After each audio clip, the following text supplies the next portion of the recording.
Hello, everybody. We are back. It has been a long 4 months, but we're finally back.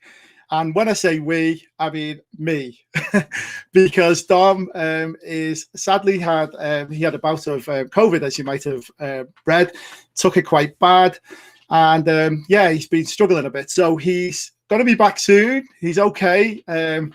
He's going to be back in probably a couple of weeks or so. So I didn't know he might be tuning in. Knowing Dom, he will be tuning in and probably going to send me some abuse as well. So hello, Dom. Get well soon. Hope you're okay.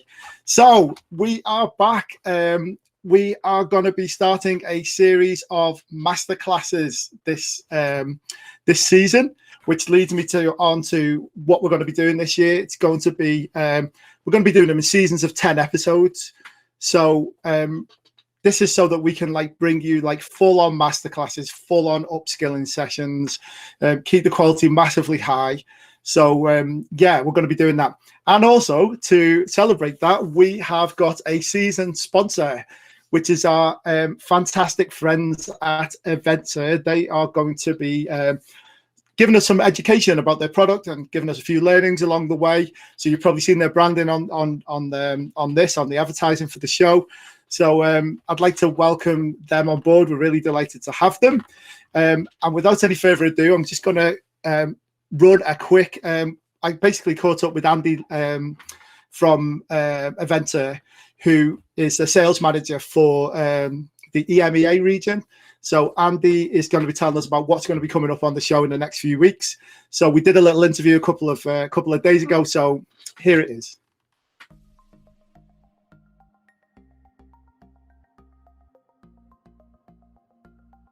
Hello, everybody. I am very pleased to be joined today by Andy Leatherland from EventsAIR. He's the sales manager for the EMEA region. Just in case you don't know, EventsAIR are going to be sponsoring this season of the Delegate Wranglers live show. We're really delighted to have them. So without any further ado, hello, Andy. How are you? Nice to see you, Neil. Thank you very much for having me here. Really good. I mean, we're really excited to have you guys with us for the next 10 weeks or so. And I know you're going to be giving us some educational, tips and advice and things like that about your product. But do you want to tell us a bit, just briefly, just about EventsAIR and what the kind of things you do? No, thank you very much. So first of all, we're really looking forward to working with the Delegate Wranglers, a really, really good opportunity. So let me tell you a little bit about EventsAIR. We've been in business about 30 years. We are an event management technology company. We produce an end-to-end system, so really all of your event needs. Now, recent events with the pandemic that we've had, we've completely changed the way that we approach it. And now virtual events, the fact that we are doing this via Zoom very much signifies how we now approach the market. And we've created a product specifically called OnAir that is enabling people to create very, very interactive, very kind of, enjoyable events. Way beyond, just Zoom, way beyond just kind of a webinar, to really get people involved and get that level of interaction up. There's no limitation to what we do. We are agnostic to industry, and we have recently been working with some very large companies doing product launches, kickoff events, training seminars, but also large congresses for which we're also involved in. It's a highly, highly kind of powerful piece of technology that allows the user to create whatever experience. And we've been relentless in our development. So where we started back in about April, we are now about to be announcing our second generation virtual platform, which brings in a whole host of new features. And that over the next 10 weeks is really what I hope to kind of highlight, but also the challenges that people see and how we address them. So I'm really looking forward to it. It sounds really exciting, and we're really looking forward to hearing about the things that EventsAIR can do, and like you say, those challenges that people might be having, and how you guys can address them. So thanks, Andy. Great to have you on board. Thank you very much.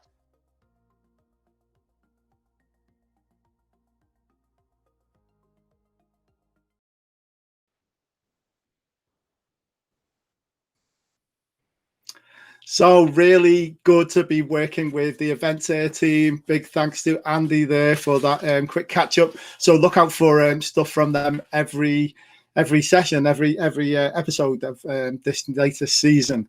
So here today, I'm not going to rattle on for too long, guys. We are going to be having a fantastic Twitter for Business Masterclass, with the lovely Verity Wilkie, who's been on the show before, did a LinkedIn masterclass, I seem to remember. Her and her sister Alison basically taking over the show. They've been on 4 times now between them. Quite greedy, isn't it? So anyway, we're going to be having a Twitter for Business masterclass. So as usual, we are live on Facebook. We are live on YouTube. I'm just going to say a quick hello to some people in the chat room. Hello to Paulina, Ellen, Sarah Tennant. Hi, Sarah. Hi, Abigail. Felicity, Rob, Leah, Craig. Hello, Craig. How are you doing? Jan, Anika, Mark, Joanna. Guys, it's so good to have you back. We've got 45 people in the chat room on Facebook Live, and we've got about 25 people watching on YouTube as well. And I'm glad to say that Dom is tuning in from his sick bed. No, he's not from his sick bed. He's just had to go to hospital today for something. But he's tuning in from hospital. So hello, Dom. Hope you're okay. Get well soon, buddy. All I'm going to say, Dom, is massively subscribed show. Funny it's the one that you're not on, isn't it? Not saying anything, but, you know, the facts speak for themselves. What can I say? Anyway, so I think without any further ado, we will get into it. I'm going to introduce the fantastic Verity. Hello, Verity. How are you? Hello, I'm good. How are you? I'm really good, really good. Got so many things to remember. I'm going to get everything wrong in this, but, you know, what the hell? Me too. We'll be fine. We'll be fine. What's the worst that can happen? So, tell us what you're going to be talking to us about today. I know it's provisionally titled Twitter for Business Masterclass, but I know there's some certain subjects that we're going to talk on. And I know we're going to talk for about 20 minutes or so. And then we've got our DW Live panel coming up. So that's going to be really exciting. So in the first part of this masterclass, what is it you're going to be covering? Okay, I mean, Twitter is a huge subject. We do like week-long courses on Twitter because there is so much to just fit in. So we're just going to kind of go over the highlights today. Things that are really industry specific. So we're going to look at where to start on Twitter. So whether you're new to it or whether you need kind of to refresh. So we'll look at bios, profiles. We're going to look at a little bit on content, just to kind of give some content ideas. We're going to look at chats because they're really important at the minute. And Twitter fleets, and also some news on what's coming up because Twitter is getting quite exciting at the minute. It's changing, isn't it? I've noticed a few changes lately. Before you go any further, one little fact. Twitter must have had a spat with Canva because all of a sudden all the Twitter logos have disappeared from Canva. So I use Canva all the time. So if you want to use it to like design a logo, you used to be able to just search on it and it'd have them all built in. It's got all the others, but Twitter's not in there for some reason. So I don't know what's happened, but I think there's just big developments happening with Twitter at the moment. They're moving forward. So okay. So I'm in your hands. Where do we start? Okay. Well, Twitter, I mean, at the minute, Twitter is huge for the hospitality industry. I did a session this morning and talked about it. If you're not on any other platform, although be on LinkedIn, that's a definite yes. But if you want to kind of choose your platforms, Twitter is huge at the minute.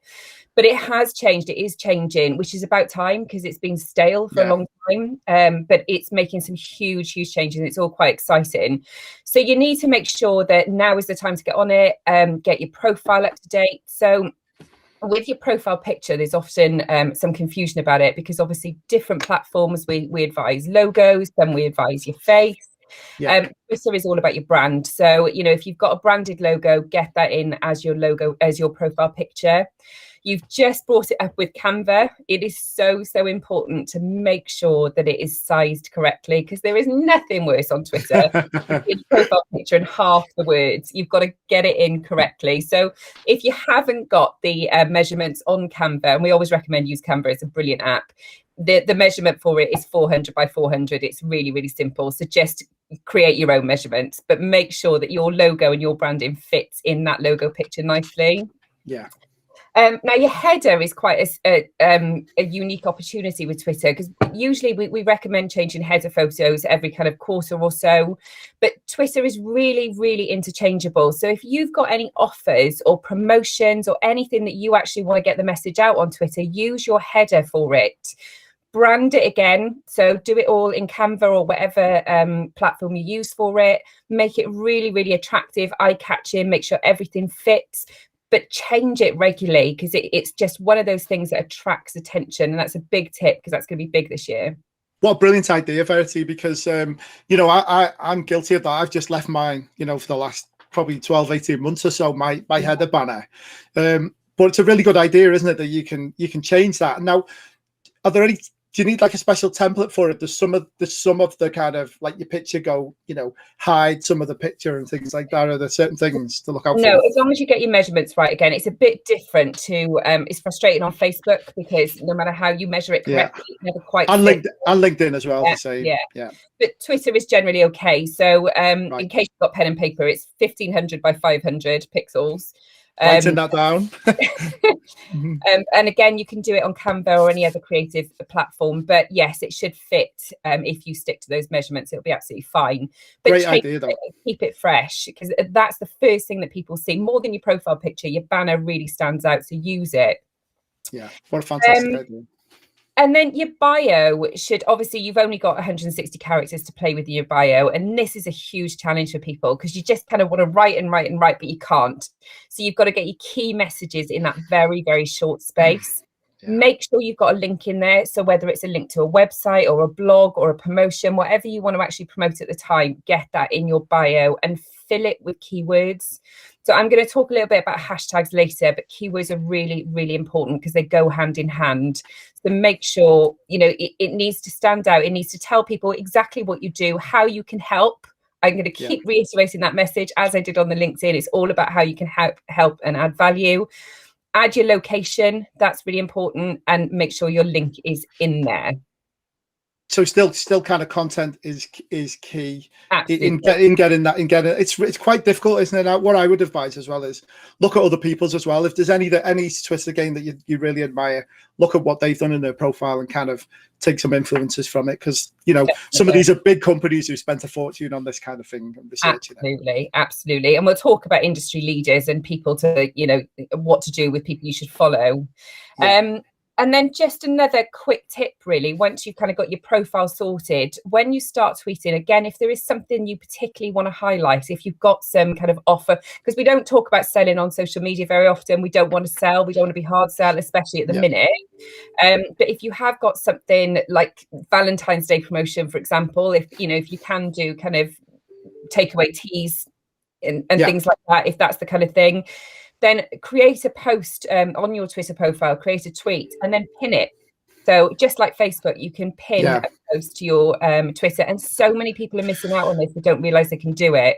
So just pin that tweet to the top of your profile. So every time somebody looks at your profile, that is the first tweet they're going to see. And would you recommend changing that regularly? Absolutely. Or just depending on what offer you've got on and things like that? Yeah. It just, it depends what you're doing at the time, what your key message is.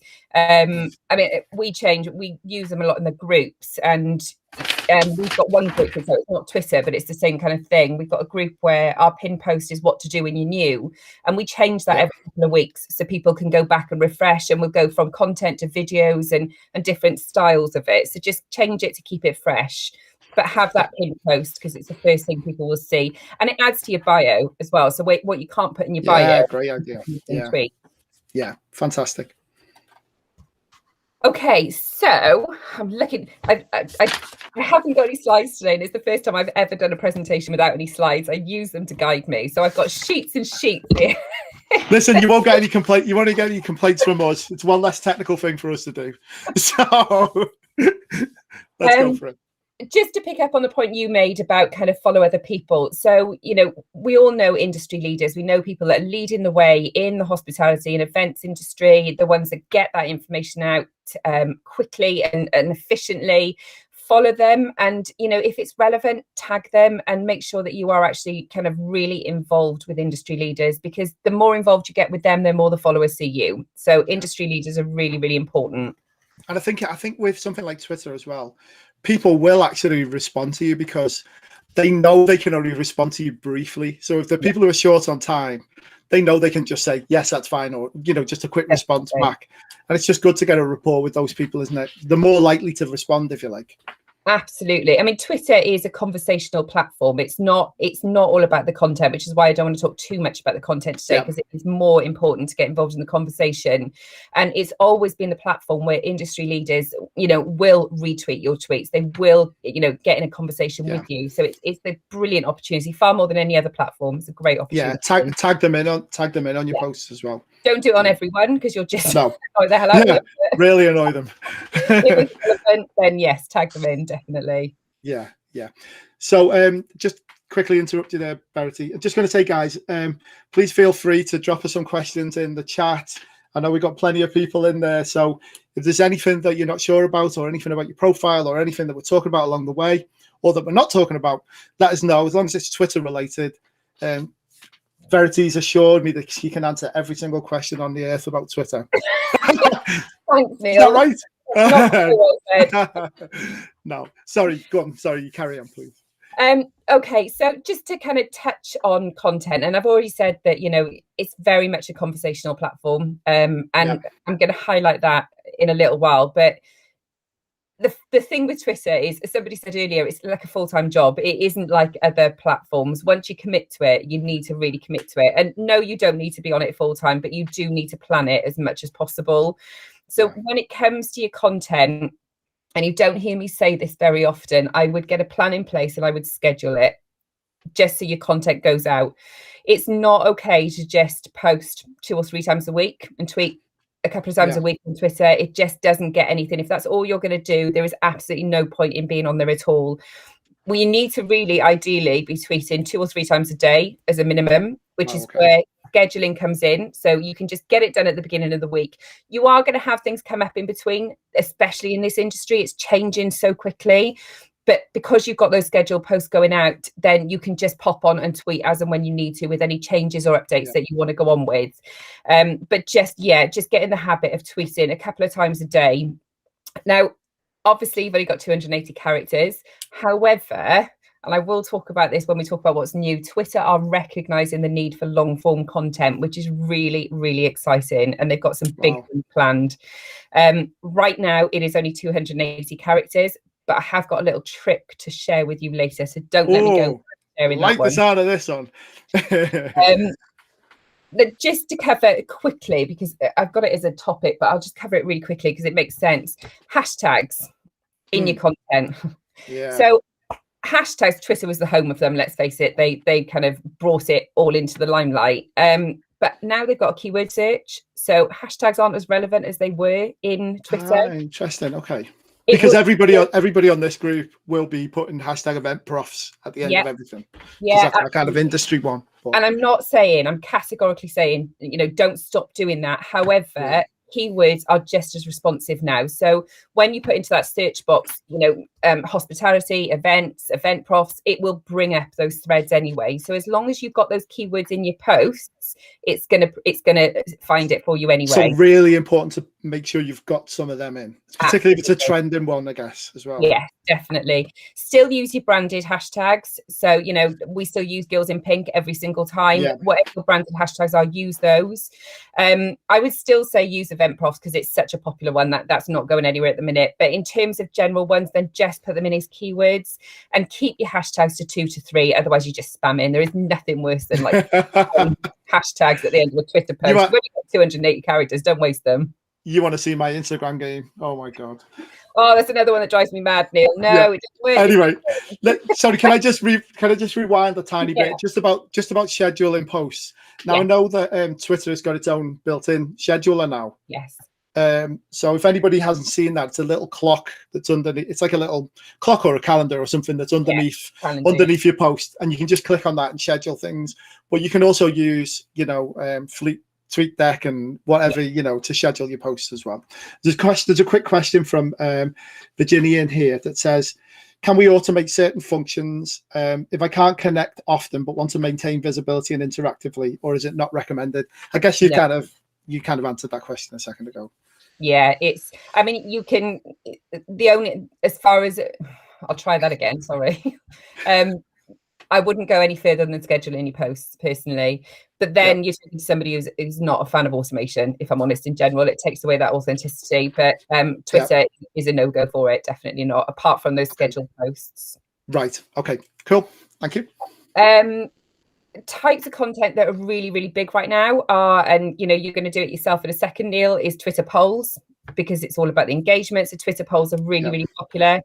Videos and images are huge on Twitter right now. It was always a content or a text-based platform, but it's not anymore. It is very, very visual. So with your videos, and I will say that videos are just, a year ago I was saying, if you don't want to do it, don't do it, don't worry. No, you need to do it. Videos are huge right now, because we're all at home at the end of the day. You can do it through two different ways. You can either do native videos, so just upload them from your phone or whatever you do. 40 seconds is your maximum.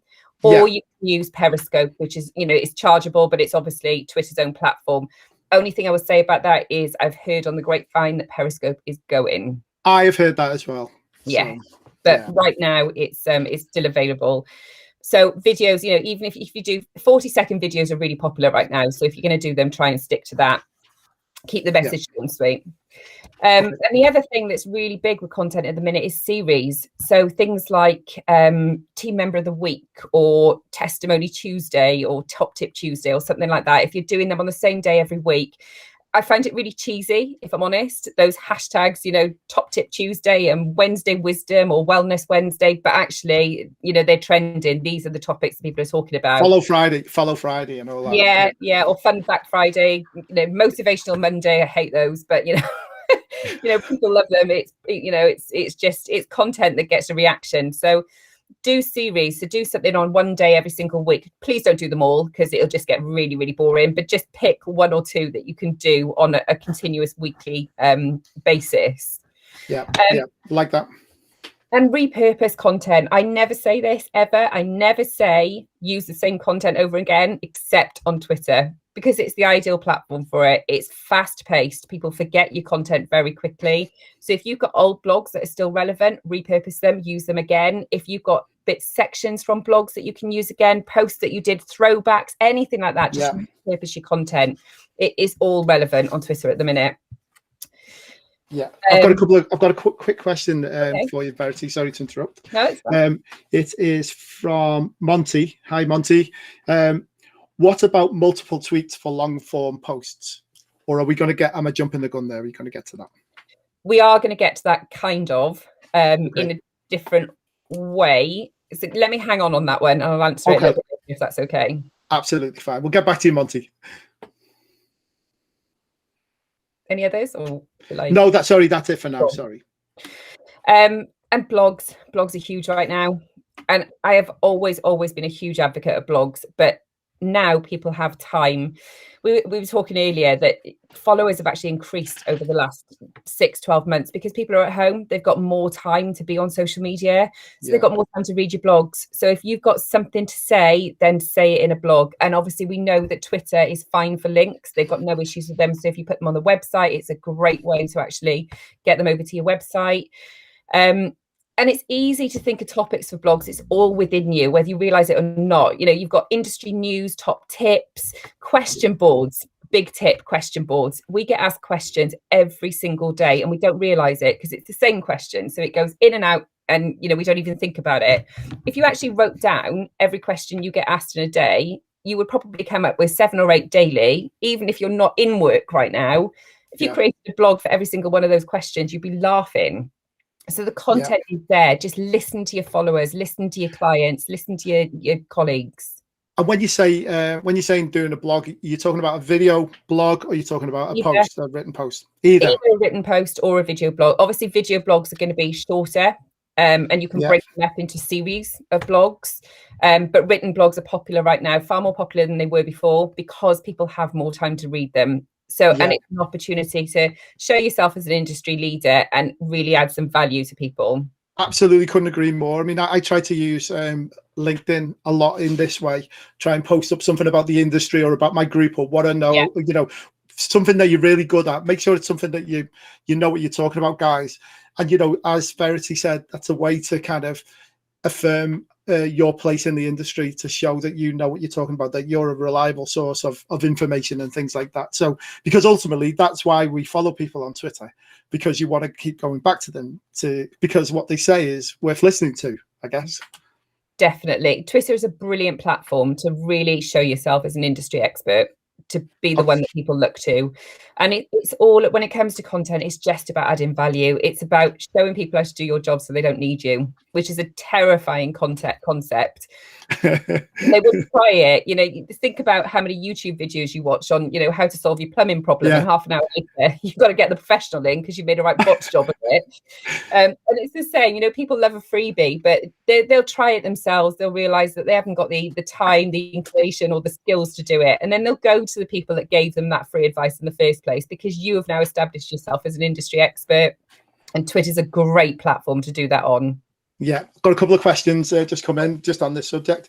So Ross has just asked, hi Ross, by the way, is there a danger of regurgitating industry business news? So, you know, are we, you know, regurgitating what's just been said like half an hour ago? Is it, I suppose it's all about timing, isn't it? What, I suppose that if you add your own take to it as well, that's probably what you need to do. Yeah, and I think that's key. I don't think that there is any danger with it, if I'm honest, because your followers are going to be different to other people's followers. So you are going to get out to a different set of people. So sharing those, and people are looking at you, they're relying on you to get this information out. So yes, share it, but whatever you do when you retweet, try and comment as much as possible. So like Neil just said, you are putting your own take on it. So it isn't just retweeting and, you know, off you go and that's the end of it. It's letting people know what your thoughts are on it, why they should actually look at your tweet other than somebody else's. So always retweet with comment where you can. With comment, yeah. I was just going to say you have the option to either just retweet on its own or retweet with a comment. So retweet with a comment and do that. Couple more quick questions. Inside interpreting on YouTube. Thanks to everybody for watching on YouTube, by the way. How can someone leverage their popularity with one audience, i.e. with their colleagues, and turn that into a different audience with like potential clients? I guess that's a tricky one, isn't it? Because you might be aiming, I suppose you just got to do it gradually a little bit, I suppose, into that. It's a tough one. Yeah, it does take time. Social media in general takes time. You know, it's all about kind of, well, it's about having that strategy and knowing your target audience and who you want to get to. But actually that leads probably nicely to my next point, which is all about the conversation. And it isn't actually about your content. When it comes to actually getting to certain audiences and different style audiences, it's about the conversation and the engagement side of it rather than the actual content. Yeah. Does that make sense? Yeah, absolutely. Absolutely, yeah. I've got another question, but go on, I'll save it. No, ask the question first, then we'll go on. It was from Shivani. Hi, Shivani. How many tweets do you recommend a day? A webinar I visited a few months ago said to get some genuine traction, you have to tweet 10 plus times a day. Good luck with that. That's going to keep you busy. Yeah, who's got time for that? Would you say that's too much, Verity? To be fair, if you've got somebody doing it full time, then happy days. The more you can tweet, the better. It's not the type. It's not going to get boring on Twitter unless you're tweeting for the sake of it. It's like any other platform. Don't just come up with content for the sake of it. Have something valuable to say. Yeah. If you've got a lot to say and you've got the time to do it, then the more the better. But for your average person who's trying to do 50,000 jobs at once, then 2 or 3 posts to tweets a day is absolutely fine. That will get you traction, but it will not happen overnight. There is no way. What Shivani said was because of the Twitter algorithm. That's why they were told that it kind of helps with the algorithm to get you kind of on in people's faces a little bit more, I guess. Yeah, if you want it to happen really quickly, then the more that you do it, the better. However, there's quickly and organically, isn't there? There's that there is. Yeah. And, venues is a really good example, actually, because Twitter is really successful for venues. And we post less now than we were before lockdown because we try not to post for the sake of it. But we were posting twice a day. And actually, our traction was amazing on Twitter. 2 times a day, twice a day was the maximum that we ever did. We're doing it once a day now, but we are also getting involved in conversations as well. And we are retweeting with comments and we commenting on different tweets. So it isn't just about the content you put out. What my fear is, if you kind of aim for that and it's a typical industry expert, if I'm honest. It's like Gary Vee saying, you should comment on 90 posts on LinkedIn a day. Nobody's Yeah. that is not realistic. But the problem is it's focusing on the content, and it's not actually focusing on the other activity that you need to do on Twitter to gain that traction. It's a really tough trade-off between going for the low-hanging fruit or to develop organically and get long-lasting proper relationships with people. So I think it's a mixture. The mixture, obviously you need some results and you want some results, and it helps to kind of boost you and give you a boost to to carry on. But I think it is a mixture. It's all about quality for me. I think there's a certain, you may come onto this, but there's a certain skill to when you post as well. And I've got some research on that, guys, that I can probably put in the wrap up afterwards of, the best times to post on all the social media platforms and things like that. So it changes all the time though, I guess. It does. The only thing I would say about that, and I wasn't going to cover it today, is that they've got some general stats, which I'm sure you've got, which is great. And yes, they work. However, you've got to look at your audience. That's the only way you'll really know the best times to post. It's not about somebody else's opinion or even Twitter algorithms or the stats that they bring out, because they're looking at a huge range of industries. You need to look at your own audience to find out the best time to post. Fantastic. Okay, Verity, if you don't mind, I will take a little break from the masterclass now. I'm going to put Callum. By the way, Callum is taking the place of Dominic. He's behind the scenes doing all the production. So everyone say a big hello to Callum and a big thank you, and to Ed as well. So thank you, guys.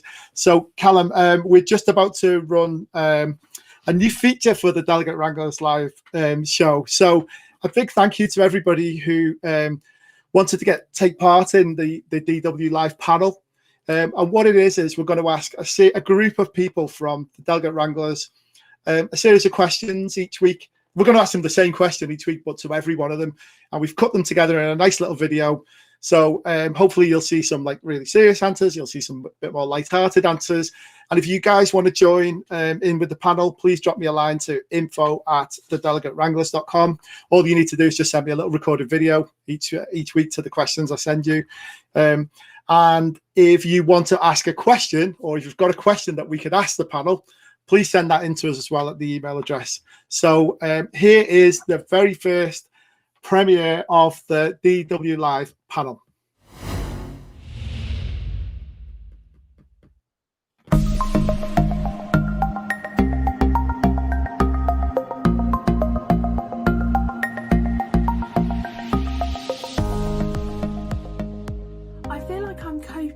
Lockdown 3 not as well as I coped with the first 2 lockdowns, and I think it's because we're so close and we can see a light at the end of this tunnel that's been going on for so long. But equally, that light, the vaccines, is still quite a few months off, so we're all sort of waiting on tenterhooks to get back to normal. Lockdown 3 was actually okay, much better than the first 2, and I think it's because we have the vaccine and we can see the light at the end of the tunnel. And the other reason is because we got this lovely little fella. Meet Flash. That's Flash. Hello, Flash. And he really keeps me busy. And he makes it all worth it. Third lockdown is definitely quieter, but it's giving us time to plan for some new short-term and some long-term packages for our business, and we've got some great new partnerships coming on board. Coping with lockdown number 3 has definitely been different this time around. It's the first lockdown that I've been on furlough, so to begin with it was very difficult adjusting to not working and being here, there and everywhere all the time, but my saving grace has been outside, walking, exercising with my little dog, and just trying to keep positive and know there is a light at the end of the tunnel. I'd probably say bored. This is the 3rd time that we've done this, and I'm kind of over it now. But also I'd say hopeful. I really hope that this is now our last lockdown that we have, and also my circumstances have changed actually over the 3 lockdowns, and I'm very grateful that I have work, and the events industry is really kind of coming into its own, in the virtual space. I've been spending lockdown 3 working from home, working on summer projects and homeschooling my kids, and it turns out I'm not very good at fractions. Lockdown 3? It's just a corona coaster ride.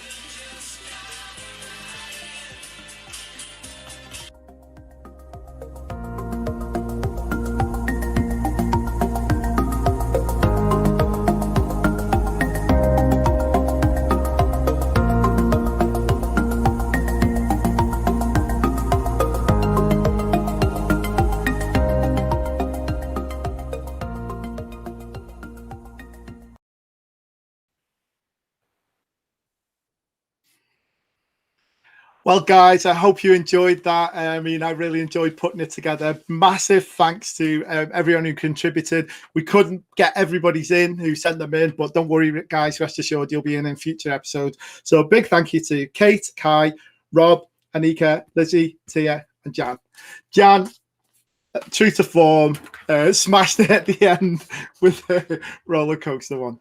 Anyway, so as I say, guys, if you want to get involved in being part of it, or taking part in it, or sending us a question that we can ask, please drop us a line to info@thedelegatewranglers.com, and we will bring you another one next week. So without any further ado, Verity, where were we? We were talking chats, really having a chat. Yeah.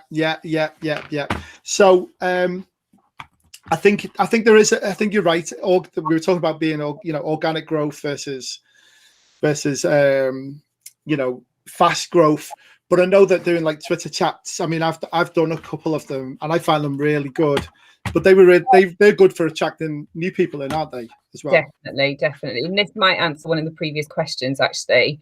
I mean, we talk about engaging all the time on all platforms. Yeah. Twitter is really important. So it's about, engaging, retweeting, commenting. And Twitter chats have become so popular. So basically, in case you don't know what a Twitter chat is, it's a meeting, really. It's a networking meeting that happens generally at a certain time on a certain day. It's usually got its own hashtag. So there's one, for example, every Wednesday, I think at 9, which is EventsAIR. There's venue hour on a Monday. A lot of them take place in the evening, which is quite nice. As much as you want to switch off in the night, it's also you're away from the kind of day-to-day work, so you can just focus. And it's basically you just get involved in conversations. It depends on who runs them. They are run quite differently. Some will come out with questions beforehand that they're going to ask. Some will just allow it to be a general chat. But between those times, you just get involved. You start or end your tweets with the hashtag. So hashtag EventsAIR, for example, everybody knows. The one thing I would say is if you are going to get involved in a Twitter chat, and I would highly recommend it, a couple of tips is let your followers know that you're going to get involved in a Twitter chat, because everyone's going to go out on your profile. So they're going to get overloaded with masses of tweets if you do get involved. Just let them know beforehand. And it's a nice little promotion for the chat as well. Don't try and sell. That's not what these chats are about. No. This is all about building relationships and all about showing your expertise. Yeah. Going back to a question that we just had about getting different audiences, Twitter chats is a brilliant way to do this, because you are now going out to audiences of everybody on that chat. The more you get involved, the more of their audience are going to actually see your conversations and your comments. Yeah. So it's about adding value, giving advice and tips, joining the conversation, just saying hi, anything you can to get your name out there and be seen during that Twitter chat. Just go for it. It gets a bit hectic, especially if you're a social media manager and you've got to manage 7 chats at the same time. That's fun. But, if you're just the one, then, just get involved in the conversation as much as you can, and you will start to see your followers grow. What we did, we did one, I think it was when, it might have been the second lockdown coming, and we did one all about kind of COVID-19 and how it's affecting you. So we came up with like 10 questions. And then what we did was we made a Twitter post, like graphic in Canva, and it allows you to brand it a little bit as well. So we can put our branding on there, and we did it in association with Conference News actually. So both of us had our branding on there, and then we just asked a question in the middle, and it's really good, guys. You get lots of feedback, lots of people interacting with it, and I think particularly if you can partner up with somebody else, they're going to reach your audience. You're going to reach their audience as well. So just a little tip there, guys. But they're really, really interesting, but it's all about the way you do it. As I say, the one we did was we asked specific questions. We didn't put the questions out before. We just kind of dropped them on people. I don't know. So I think it's a bit of trial and error with your audience, isn't it? Definitely. And they all work in different ways. I mean, I've been on them that there is no questions, there is no prep beforehand. You just start talking to each other. And then I've been on ones that put the questions out in advance, so you're prepared. And then others like yours where the questions kind of happen throughout the chat. If you're hosting one yourself, that's a brilliant way of doing it. It was bang on. But hosting the chats yourself a little bit hard work, as you'll know, but Yeah. But before you do that, get involved in a few chats first, so you kind of get a feel for it. Yeah, definitely. Yeah, absolutely. But I've never walked away from a chat without gaining a load of new followers and great audience, great kind of the right audience for me. And I think if you can make some really salient points as well, definitely, you're reaffirming that thing as being an expert in your field. You are there to add value. You're not there to sell. You're just there to add value. I think, you know what, I think that's the massive thing that we're all guilty of. We're all guilty of saying, look at me having a great time here. But really, you want to be trying to educate people or telling them about something or sharing something with them. So remember that you're doing Twitter for them, not for you. Yeah. But it's easy. We all do it, and I'm guilty of it as well. So I think the way to look at it is compare it almost to kind of groups, Facebook and LinkedIn groups as well. You don't go into a group to sell unless it's a buy and sell site or a business specific site. It's the groups are there for you to add value, and you answer questions, you give your advice, even to competitors, because these chats and these groups are all about collaboration and working together and supporting each other. The more you do that, the more you will look like an expert, and the more likely you are to drive engagement by the right audience. Yeah, absolutely. I've just got a quick question here from Sarah Tennant. Hi, Sarah. How are you? Hope you're okay. How do you feel about emojis on Twitter? I love them.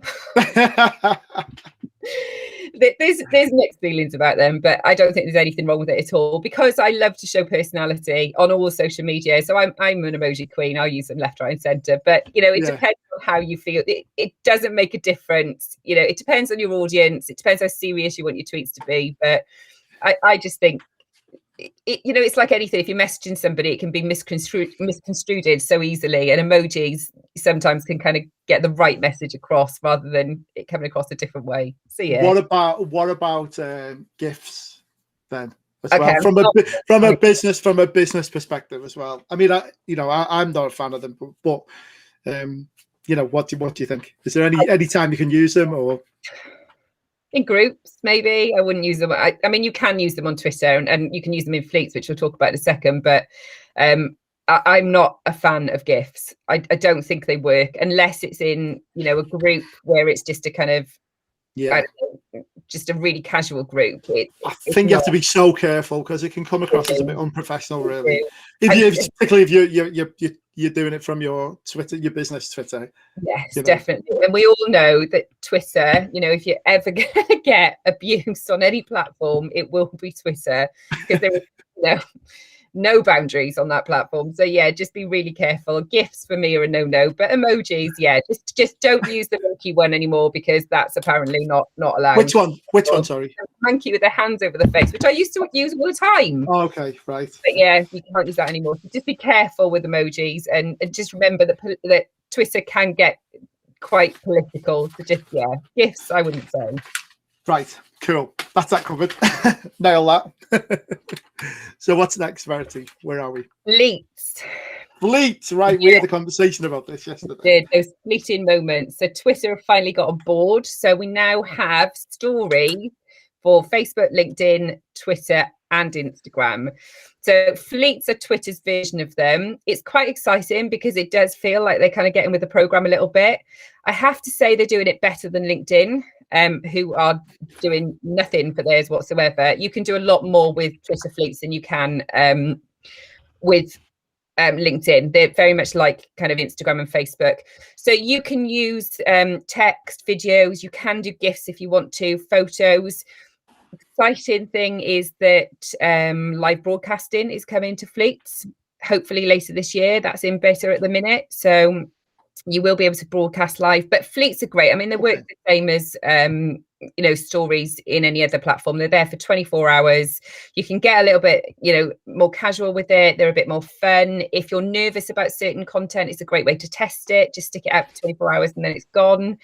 But it's a little bit of a kind of on every platform, it's just a bit of a way to funk up your brand a little bit.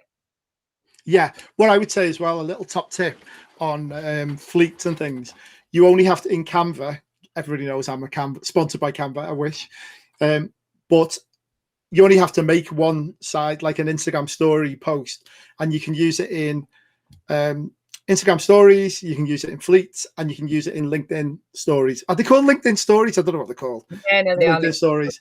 You can use it in all three. So guys, just make one graphic and you can use it in all three. Yeah. And I think the good ways of flagging up like a main grid post, or just something casual to support what you've done in on the main section of that particular site. That's how I kind of use it as well. Yeah, definitely.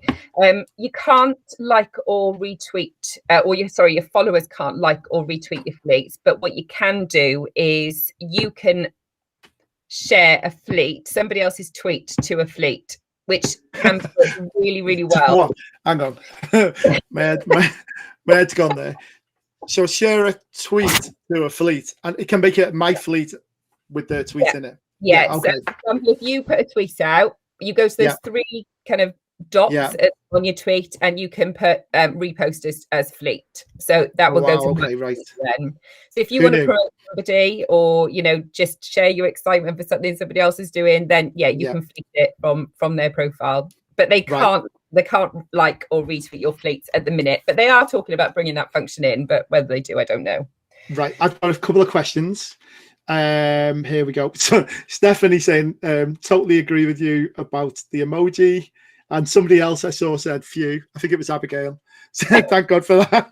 That made me laugh. Somebody's just asked a quick question.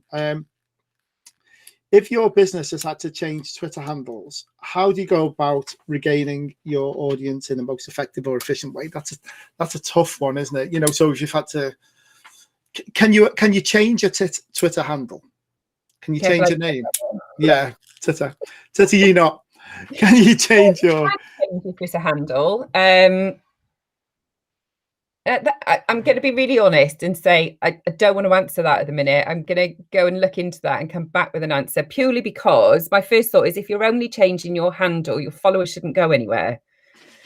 But I might be wrong. So I don't want to give an answer. You mean rather than starting a new name altogether? And if you are starting, it depends on the circumstances. I mean, if it's kind of, or I don't know, if you're leaving a company or something and it's kind of bad blood between you can't really promote it, but it really depends on the circumstance.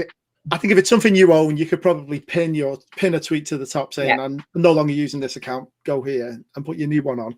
But I don't know if you can just move the whole lot over. I don't think that's possible, to be honest. I think if that's a situation you're finding yourself in, then let's have a quick chat about it and look at the circumstances surrounding it, rather than give a kind of general answer to that, because I don't think it's impossible, if I'm honest. Right. Okay.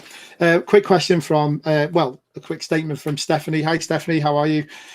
Fleets are she's saying, so fleets are basically Instagram, LinkedIn stories, but for Twitter. Yes. Yep. In a nutshell. Yep. They've all got their own little differences. Yeah. But and essentially they are. Yeah. Basically, I just, made it last 5 minutes to make it sound better. But it's Instagram and Facebook. Should have just said that, and then next subject. So guys, keep your questions coming in. We've just got a couple of minutes left with Verity. So what's next, Verity? Anything more on your list? Only a couple of things now. I just want to cover measuring for just really quickly, because I'm really passionate about this. As a social media company, I hate analytics. I'm going to say that publicly. I hate them. When it comes to Twitter, I mean, the only thing you really need to know is it driving business? And when it comes to Twitter, the only measurement to kind of look at is your engagement. And you can find it if you go into your analytics, then click on tweets at the top. It will give you your engagement rate on the side. People get down about it because engagement rates are generally low, but because of the kind of amount of content and engagement that goes on Twitter, it's always going to be low. So anything above, and I just want to say this to let people know they're doing a great job, anything above 0.5% is considered good. If you're getting above 1%, you're doing an awesome job. But this is all generated from content and engagement. Looking at mine now as we speak. So and where do we find that? Is it the analytics, a little like bar graph, isn't it? I think underneath. Yes. If you go into your analytics, obviously you've got your overview at the top. How to go to analytics more? Okay, yeah. Analytics, yeah. Yeah, and then just above your overview, where you've got the kind of screenshot of your different analytics, got tweets. Yeah. Go into Yep. tweet and I what's haven't found it. I can't find it. Anyway, keep talking about it. I'll try and find it. It is there. It's under tweets, and you should get it. I think it's. I don't know if it's audience. I've gone blank on it. But There's one that says impressions, one that says visits, mentions, tweets. Go into tweets. I can't. Anyway, carry on. Sorry, Okay. sorry, interrupted you. And that's it really, apart from what's new, because I am really, really excited about what's coming up for Twitter in the next few months, because I said it earlier, it's just been stale for so long, and it's just, you know, its reputation is getting worse for controversy and everything else, but it's finally kind of getting with the program and bringing things in. So it's already brought things out like fleets, it's brought things, it's focusing more on video. But there are a couple of other things that are out now that some may have. One is direct messaging. I don't know whether any of you've noticed, but if you're looking at it, your Twitter account on your desktop, not your mobile, you now get that direct message box that you also get on Facebook and LinkedIn. Okay, right. Really, really handy. I didn't know that. You might not have it yet, but if you haven't, it will be coming to you soon, because it's going out across the board, only on desktops. And also with fleets, if somebody actually they can't like your fleet, but they can message you from it, and that'll go directly into your direct mailbox. What we were talking about with the question earlier about creating a thread with the characters on your content, I wouldn't recommend it in terms of text. However, if you've got an iPhone, I don't know whether you know this already, you can actually now do audio tweets. No, I didn't know. Cool. So it's only on iPhone at the minute. It will come to Android. You've got 140 seconds to do an audio tweet. So it acts like a normal tweet, but it's your voice. So this is a great way to get your personality across. Once that time runs out, it automatically starts recording the next one, and then it automatically posts it as a thread. So you could have, in effect, a half an hour tweet, and it just posts it into one thread in these different audio content. And so that when you say that, does it go onto the Twitter feed as a post? Yeah, as a and post. what does it show up like? Do you give it a title or?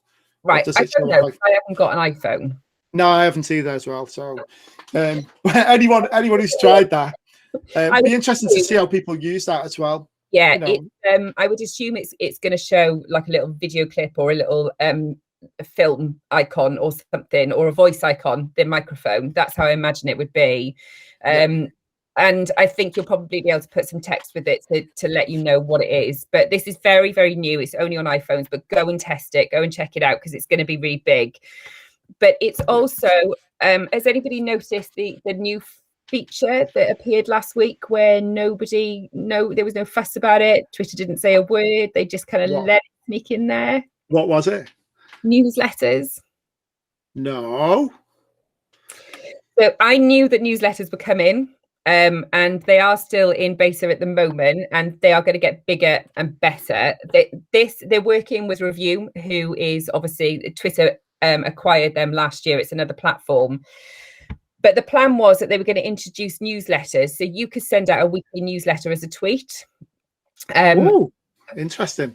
On top of that, they're introducing a subscription service. So you can actually provide a service through Twitter, get people to subscribe to it. It can be free, but it can also be £1 or £100.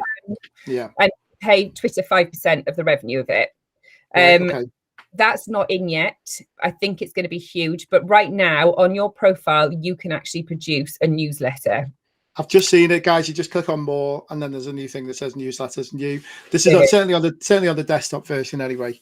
Because version. There was a question from Monty Gupwell as well. How do we find Fleet? It's only on your mobile version, isn't it? It is only on your mobile, yeah. Yeah, and it just shows at the top, a bit like on Facebook stories and Instagram stories, just a kind of little circle around the picture. So you just click on that and then you add to it. It's really straightforward. And Ellen Kerr has just come back and said it's a purple sound wave. That's what it shows up like. Thank you. So there you go. Thanks, Ellen. I love this group. We get answers to anything at any time. So I know we've just got a couple of minutes left, Verity. really excited about that newsletter thing. I'm gonna, we send newsletters out, so I'm gonna look at that now. Is there anything else that we haven't covered, or anything you want to cover at the end? No, I think that's pretty much it. I would get testing on the newsletters, test those audios. Just on an audio kind of topic, Twitter are taking on Clubhouse. Are they really? They are. So we all know that Clubhouse is kind of the big thing right now. It's a great platform for audio content, but Twitter are planning on doing it bigger and better. So it's going to be a very similar theme, but it's going to be apparently nicer laid out. It's going to have much more features to it because Clubhouse is very basic. And hopefully just for Android people. Sorry. I've had about 10 invites to it and I can't join because I'm not on Apple. But there you go. But no, that's coming, and that is their response to more long form content because they've recognised that there's a need for that now. You know what's interesting about this? Everything that's happening, I thought Twitter was on the decline, and it kind of went through a dip. And you would say that people were using it less and less and less and less and less relevant, other than you were just arguing about football or whatever on it. Yeah. But they seem to have come back fighting, don't they? They seem to have come back with, with new things and new developments, and kind of woken up and said, we need to adapt. I like that. Somebody's had a word with them. They've had a word with themselves, to be fair, because it was on the decline. It was got to be quite a boring app. It was platform. It was the same. It just didn't change, whereas everybody else was changing. Yeah. But they are coming back with a ban. They've got so much in the pipeline. So if you're not on Twitter, now is the time to get on it, because I think it's going to come back with a bang over the next year. Go Twitter. Twitter. Yeah. So Craig McGee's just said, I just did my first voicemail on Twitter and tagged Delegate Wranglers in. No time like the present to try. So I hope that's not abusive, Craig. I'm sure it won't be.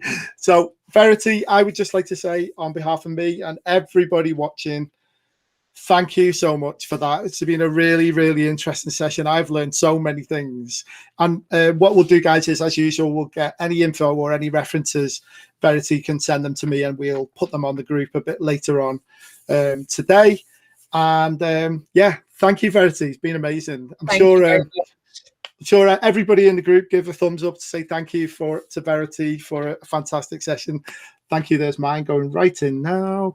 And somebody mentioned here earlier, good idea. I think it was Stephanie said, why don't we all put she basically said, I'd love to follow some event profs on Twitter, etc. So she's put her handle in there. Guys, put your Twitter handle in the chat. And we will try and all follow each other, and then we can all help each other. How about that? So we'll provide the service here, Verity. Absolutely. This is what it's all about. See, I'm serving. We're serving our audience. Totally. Unlike Dom, who's taking it easy, kicking back. Kicking back, just watching it on YouTube. Me and Callum slaving away, Verity. Anyway, so thank you so much, Verity. You've been amazing. Cheers. All right. Cheers. So, guys, I will put Verity's contact details on the group later on in the wrap-up, and anything that we talked about that's very relevant. I hope you found that really useful. Before I go, I am just going to tell you basically about what things we've got coming up on the show in the next few weeks. As I say, these are a series of masterclasses. So we've got some really exciting things and some different things. So guys, if you want to get involved, if you can, you could host a masterclass that's going to be useful to the group, drop me a line. Or guys, if you want to suggest somebody or a topic to do, that would also be great. Drop me a line to info@thedelegatewranglers.com. So here's what's coming up. Callum can show the clip now. I can't see it on my screen, but I'm going to assume it's there for everyone. We have got, here we go. So we've got Sasha Fries, who's been on the show before, doing a virtual events masterclass next Tuesday. We've got Neil Fellows on the 23rd, which is a public speaking masterclass. So that should be really useful about, talking, online or in person as well, all different things. So some amazing tips. And then on the 2nd of March, we've got Jeanette Lendon giving us a smartphone photography masterclass. So that should be fantastic as well and really useful. So, look out for those soon, guys. So that's us. I'd just like to say a big thank you to Events Case for Registration Stream for hosting this, to Ed and Callum and Dom, taking it easy.